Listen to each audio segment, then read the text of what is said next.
Welcome to part 1 of our Manager Micro Course series. These micro courses were designed to give new leaders some immediate tools and suggestions to grow their capacity to lead others. Or if you're already an experienced leader, these topics may serve as a great check-in as well as a resource for content to consider when mentoring that next tier of high-performing leaders. In today's micro course, we are going to discuss the essential mindset shift that needs to happen when you are hired or promoted into a position that has you leading people. Typically, managers are hired into their roles because of their outstanding performance as individual contributors. We see this all too often in the work that we do. Organizations promote hard-working top performers into manager or leadership roles to celebrate and reward their performance. Now this is great, and we are always for internal growth within organizations. But the most common struggle we see arise at this time is that these awesome individual contributors are now faced, sometimes in a very short amount of time, with making this huge transition from being the doer to being the leader of the doers. And then they struggle to let go of workloads, delegate tasks, and develop and encourage their teams. Sound familiar? So let's dig into this common point. First, know that this 100% is a pain point that we see in every organization, no matter the industry or the size, so you are not alone. Second, this new mindset shift is a skill, just like any other muscle in your body, that the more you use it, the stronger it will become. No matter where you are in your leadership journey, this is something you can continually be strengthening at any time. I'm going to share 3 tips and suggestions you can begin implementing into your leadership style right away to help you with this transition. Number 1, acknowledge and commit to making the shift. This can be the hardest part, but once you truly acknowledge that what got you here isn't necessarily what's going to get you there, you can commit to making some adjustments and your role will become less stressful and you will be able to be super empowering for your team. The mindset shift here is one from needing to do everything and know everything all the time to trusting and empowering and building your team. As one of my favorite thought leaders, Simon Sinek, puts it, great leadership is not about being in charge, but taking care of those in your charge. I've attached his full talk on this topic at the end of this micro course, so be sure to check it out.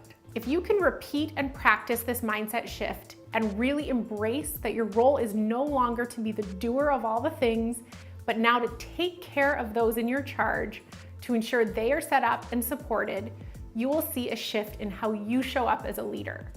So try writing down that quote from Simon Sinek, somewhere that is visible in your workstation, or create it in your own words. Having a visual reminder on a daily basis can transform the mind and create a new way of being. Number 2, shift your language.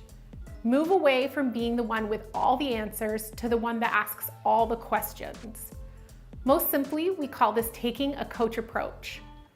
By shifting your conversation with your team from telling to asking, this can drastically propel their development and engagement.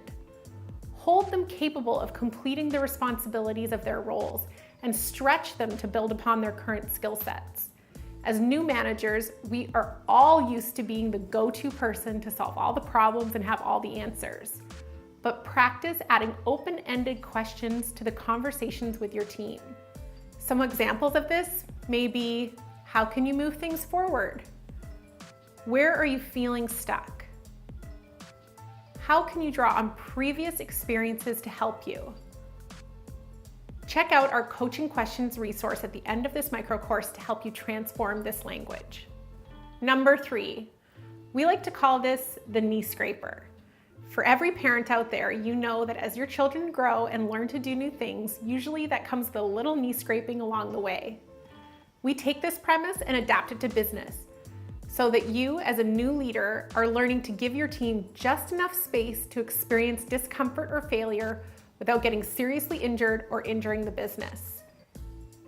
If you can learn to step back and give the reins to your team and refrain from jumping in to save the day and give all the answers, you will see your team step up and grow. Your role is then to oversee and be there to guide your team as they experience taking on the day-to-day responsibilities of your department. Embrace that as you and your team grow, there may be some mistakes made along the way, and be okay with letting your team get their knees scraped. Practice integrating some dialogue into the conversation with your team to check in and see if they are being given the space to feel challenged. Some questions may be, do you feel you have the freedom and support to make decisions for the business? How can I support you with this? Are you feeling challenged? What more could you take on? And how can we learn and grow from our mistakes? Now, we know with leadership there comes huge responsibility and lots of hands-on hard work. We're not encouraging leaders to release themselves from getting in and doing the work when needed.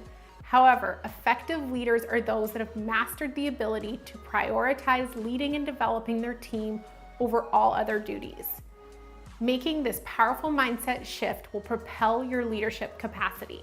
Now that you have some tips and tools to help you make this mindset shift from the doer to the leader of the doers, keep an eye out for the rest of the Manager Micro Course series. Upcoming videos will focus on practical skill development to provide you with the knowledge that you can immediately apply to your leadership development journey. We'll see you in the next micro course.